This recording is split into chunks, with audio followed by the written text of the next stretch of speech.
right, so let's talk about it. Having support as a parent, but especially as a single parent, is so important. And it's not just about having the support, but it's also about having the right kinds of support.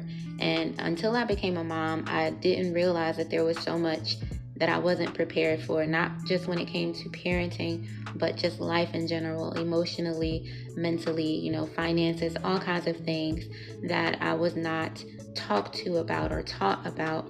And a good portion of that came from, moving around so much, but also a good portion of the time period where I should have been being poured into about those things and, learning about those things.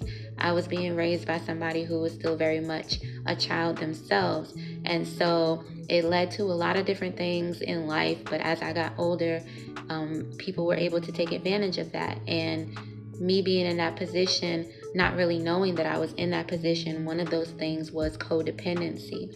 And I became dependent on people, places, things, situations longer than I should have. Some of them not even at all. But what I did come to learn once I became a mom was that it was actually doing more damage for my growth and my independence than it was doing, good.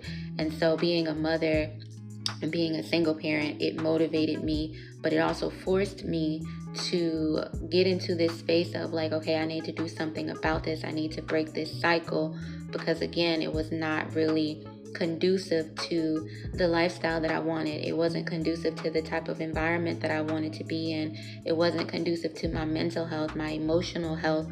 And so again, like I said, becoming a mom is what really opened my eyes to this in the first place, that I was even in this cycle.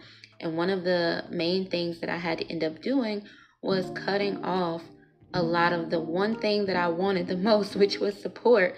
But I had to cut off certain resources. I had to cut off certain people. I had to remove myself from certain environments, and other things, just kind of fell off on their own. And I know probably sounds crazy to like say that I cut this stuff off, which was the one thing I wanted the most.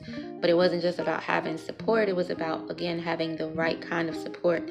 And for a time, that support that I was getting, it worked. It did what it needed to do. But I realized again that it was not conducive to me becoming my full independent self.